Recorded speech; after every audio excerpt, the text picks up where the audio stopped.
প্রবাসী বাংলাদেশিদেরও বেসরকারি খাতে বিনিয়োগ করার আহ্বান জানিয়েছেন অন্তর্বর্তী সরকারের প্রধান উপদেষ্টা ডক্টর মোহাম্মদ ইউনূস। রোববার সন্ধ্যায় জাতির উদ্দেশ্যে দেওয়া ভাষণে এই আহ্বান জানান তিনি।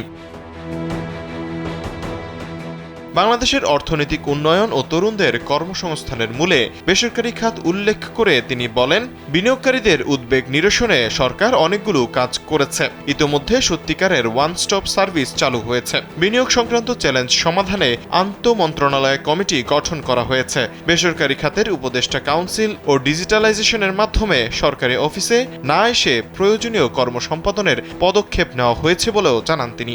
আমরা প্রবাসীদের কল্যাণে কাজ করছি। আমার অনুরোধে সংযুক্ত আরব আমিরাত সাজাপ্রাপ্ত 57 জন সহ অন্যান্য বাংলাদেশিকে মুক্তি দিয়েছে। এইসব বাংলাদেশি যাবজ্জীবন কারাবাসের ঝুঁকি নিয়ে ফেসিবাদের বিপক্ষে প্রতিবাদ করেছিল। বাংলাদেশিরা এরকম প্রতিবাদ আরও অনেক দেশেই করেছেন। আমরা তাদের প্রতি কৃতজ্ঞ। সরকার প্রবাসীদের কল্যাণে কাজ করছে জানিয়ে প্রধান উপদেষ্টা বলেন, তার অনুরোধে সংযুক্ত আরব আমিরাত সাজাপ্রাপ্ত 57 জন সহ অন্যান্য বাংলাদেশিকে মুক্তি দিয়েছে। এসব বাংলাদেশি কারাবাসের ঝুঁকি নিয়ে ফেসিবাদের বিপক্ষে প্রতিবাদ করেছে। বাংলাদেশিরা এরকম প্রতিবাদ আরও অনেক দেশেই করেছেন। দেশ তাদের প্রতি কৃতজ্ঞ।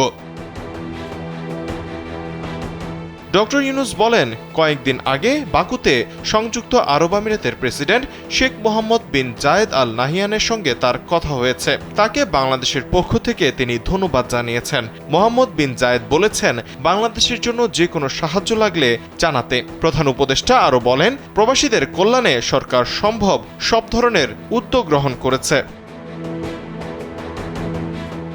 মালয়েশিয়ার প্রধানমন্ত্রী আনোয়ার ইব্রাহিম সম্প্রতি বাংলাদেশ সফর করেছেন। 18,000 বাংলাদেশি যারা সব ধরনের আনুষ্ঠানিকতা মেলে চলার পরেও স্বৈরাচারী সরকারের অব্যবস্থাপনার জন্য মালয়েশিয়া যেতে পারেননি। তিনি তাদের জন্য মালয়েশিয়ার দ্বার আবার উন্মুক্ত করার আশ্বাস দিয়েছেন। এ লক্ষ্যে সরকার কাজও শুরু করেছে বলে জানান নোবেলজয়ী ডক্টর ইউনূস। তৌহিদুল ইসলাম তারেক, কালবেলা।